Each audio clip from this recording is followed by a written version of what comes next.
سلام دوستان، خوش آمدید به کانال پخت و پزهای خانگی. امروز من با شما یک نمود شیرینی انیقترش پیچنی گلدسته را تیار میکنم.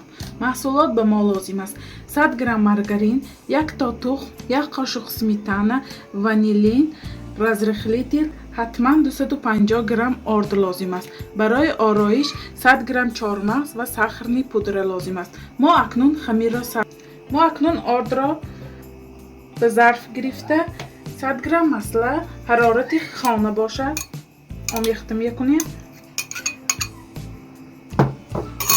ما آرد و مساله را ریزانت میکنیم. ما اکنون یک قاشق سمیتانه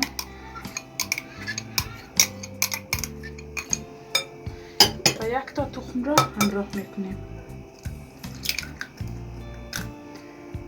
یک پاچکه وانیلین و یک پاچکه 10 گرم رزرخلیتر. خمیر ما این گونه تیار می شود. خمیر ما تیار شد. انا این گونه ملایم. ما آن را در مدت 10 دقیقه به یخدان می گذاریم. ما اکنون چهارمغز را می کوبیم.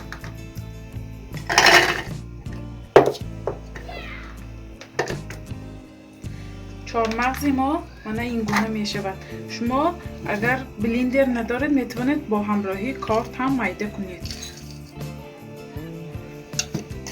ما به چهارمغز یک قاشق ساخرنی پودر همراه میکنیم. اکنون خمیر ما تیار شد. ما آن را به زباله‌ها تقسیم میکنیم. به 4 قسم تقسیم میکنیم.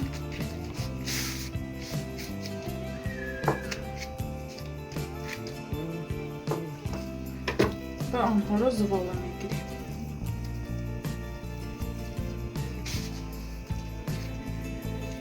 ما اکنون زباله ها را میکشاییم.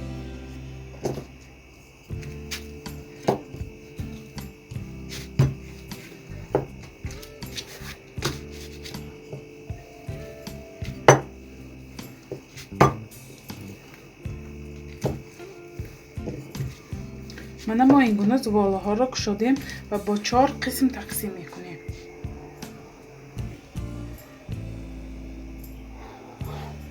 به 4 قسم تقسیم کرده اکنون چهارمغز را به درون خمیر ما میگذاریم.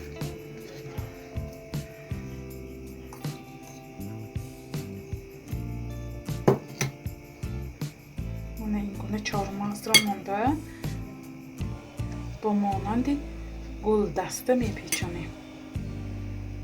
این گونه با نمود گلدسته ما آنها را میپیچانیم.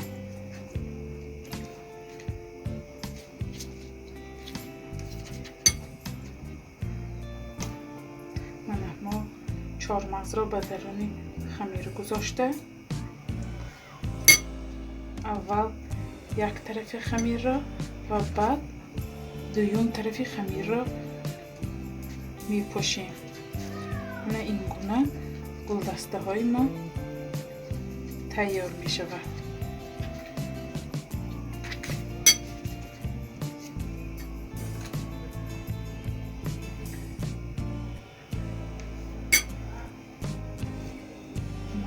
ما اول این طرفش را میپوشیم، یک طرفش را، بعد دوم طرفش را پوشیده، بعد پایان خمیرمان را به مانند گلدسته تیار میکنیم.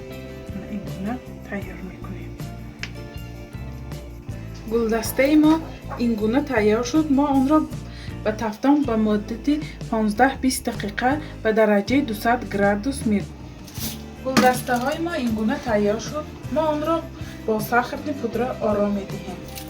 ما فقط به تنه گلدسته میپاشیم تا که چهارمغزهایش را نمیپاشیم تا که خشکیش را گم نکنه.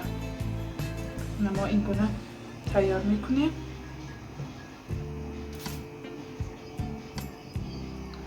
ما این گونه به همه طرفی گلدسته ها میپاشیم تا که زیبا شود. گلدسته های ما من این گونه تیار شد. شما هم میتوانید به نزدیکان خود تیار کنید. من چگونه با مزه با چهارمغز حتما شما هم به نزدیکان خود تیار کنید. با کانال ما پادپیساتی کردن را فراموش نکنید تا که از ویدیوهای آینده ما بیخبر نمانید. تا ویدیوهای آینده در پناه خدا باشید.